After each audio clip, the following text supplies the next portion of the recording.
I am continuing my reading. What I'm doing in this series is to read through the entire standard works of the Church of Jesus Christ of Latter-day Saints. This consists of the Bible, the Book of Mormon, the Doctrine and Covenants, and the Pearl of Great Price. I am reading in a chronological order of events, not according to publication or volume, so I will be skipping around a bit as I move along. So at the end of my last video, I just finished reading Ezekiel 23. I said we were going to be turning back to Jeremiah, but I was just taking a look at my timeline, and I made another error. I make a lot of them. But we're actually going to back to 1 Nephi, chapter 17. But this is a very long chapter, so we're going to be reading it in 3 parts. This first part will be verses 1 through 22. Now, at this time, they've been wandering in the wilderness now about 8 years. Well, it will talk about them being there 8 years anyway. So this is getting around, well, it will start probably around the 6th year of Zedekiah, about the time that Ezekiel has been prophesying, as we've been reading. And so this is still before the siege and fall of the city of Jerusalem. That's the main point. Jerusalem is still standing at this point. So, here we go.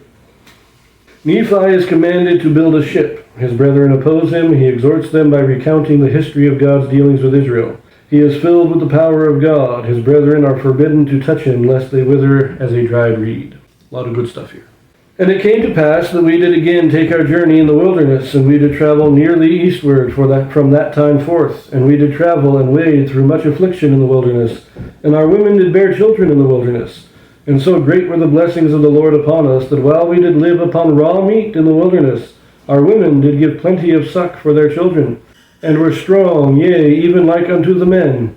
And they began to bear their journeyings without murmurings. And thus we see that the commandments of God must be fulfilled. And if it so be that the children of men keep the commandments of God, he doth nourish them, and strengthen them, and provide means whereby they can accomplish the thing which he has commanded them.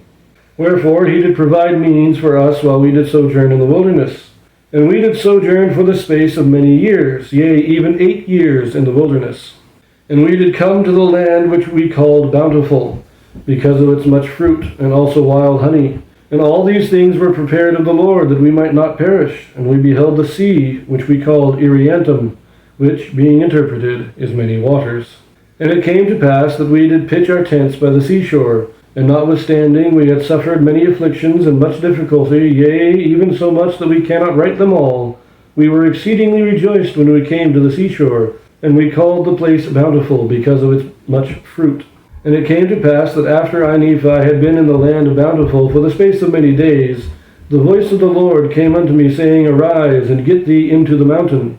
And it came to pass that I arose and went up into the mountain, and cried unto the Lord. And it came to pass that the Lord spake unto me, saying, Thou shalt construct a ship after the manner which I shall show thee, that I may carry thy people across these waters. And I said, Lord, whither shall I go, that I may find ore to molten, that I may make tools to construct the ship after the manner which thou hast shown unto me? And it came to pass that the Lord told me whither I should go to find ore, that I might make tools.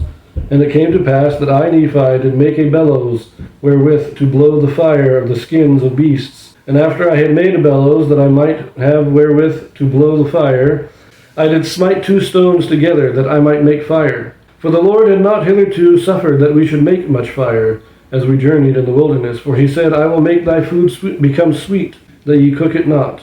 And I will also be your light in the wilderness, and I will prepare the way before you, if it so be that ye shall keep my commandments. Wherefore, inasmuch as ye shall keep my commandments, ye shall be led towards the promised land, and ye shall know that it is by me that ye are led. Yea, and the Lord said also that, after ye have arrived in the promised land, ye shall know that I the Lord am God, and that I the Lord did deliver you from destruction. Yea, that I did bring you out of the land of Jerusalem. Wherefore I, Nephi, did strive to keep the commandments of the Lord, and I did exhort my brethren to faithfulness and diligence. And it came to pass that I did make tools of the ore which I did molten out of the rock. And when my brethren saw that I was about to build a ship, they began to murmur against me, saying, Our brother is a fool, for he thinketh that he can build a ship. Yea, and he also thinketh that he can cross these great waters. And thus my brethren did complain against me, and were desirous that they might not labor, for they did not believe that I could build a ship, neither would they believe that I was instructed of the Lord. And now it came to pass that I, Nephi, was exceedingly sorrowful because of the hardness of their hearts. And now when they saw that I began to be sorrowful, they were glad in their hearts, insomuch that they did rejoice over me, saying, We knew that ye could not construct the ship, for we knew that ye were lacking in judgment. Wherefore thou canst not accomplish so great a work. And thou art like unto our father, led away by the foolish imaginations of his heart. Yea, he hath led us out of the land of Jerusalem, and we have wandered in the wilderness for these many years. And our women have toiled, being big with child, and they have borne children in the wilderness, and suffered all things, save it were death. And it would have been better that they had died before they came out of Jerusalem, than to have suffered these afflictions. Behold, these many years we have suffered in the wilderness, which time we might have enjoyed our possessions in the land of our inheritance, yea, and we might have been happy. And we know that the people who were in the land of Jerusalem were a righteous people, for they kept the statutes and judgments of the Lord, and all his commandments according to the law of Moses. Wherefore we know that they are a righteous people, and our Father hath judged them, and hath led us away, because we would hearken unto his word. Yea, and our brothers like unto him. And after this manner of language did my brethren murmur and complain against us. 2 notes I want to say here. First, note that God tells Nephi to go into a mountain, and he does. And then God says, okay, you're going to build a ship. And Nephi doesn't question how he's going to build a ship. He doesn't say, wait a minute, I'm unlearned, I'm not knowledgeable about how to build a ship. How am I going to do this? All he says, okay, God, you want me to build this ship? I need tools. Where am I going to get the tools? That's all his only question is. And it's not even a question of, I can't do it because I don't have tools. It's just, okay, to do this, I need tools. How am I going to get them? That shows us the faith of Nephi. Now remember, this is 8 years after they left Jerusalem. And as I said, by my calculations, by my estimate, Nephi was about 16, maybe 17 at the time. And Laman would have been 24, maybe 25. 8 years later, Nephi is now 24, 25, and Laman is in his mid-30s, 33, 34 years old. So they've been wandering for a while. And now they found this great lush valley. We got water, we got fruit, we've got honey, we can go hunting for animals. It's a good place. This actually looks like a great place to settle down. Now they've been kind of content about being in the wilderness and leaving behind Jerusalem. And now they're at this one, this is a great place. And then Nephi says, okay, now we got to build a ship because we're going to cross the water.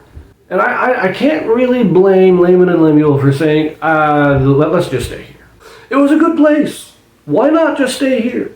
But God told them they needed to cross the water. And he promised them a better land if they did. But Laman and Lemuel didn't have the faith to do it. And now they start again complaining. It seems that since the death of Ishmael and the breaking of Nephi's bow, that there hasn't been any murmuring from any of them.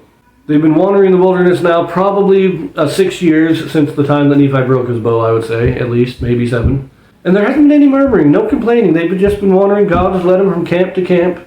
And they traveled in a general direction, first south, then southeast, and then due east.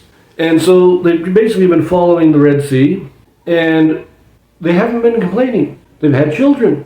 The food has been good. But now they got to the seashore, and everybody was happy. Everybody was rejoicing because they thought the journey was over. And then Nephi comes in and says, no, God wants us to build a ship and sail across the water. I understand why they start murmuring again. Now, you'll know there's no threat here to kill Nephi or Lehi. At least not yet. They're not threatening violence. They're just, yeah, you can't do this. Don't even try. So you lack judgment, meaning you don't really have the skill and knowledge to build a ship. We knew you couldn't do it. And that's the thing. They're complaining about it, but at least at this point, they're not murderous. But we're leaving that here. We will pick this up in the next video. So see you there.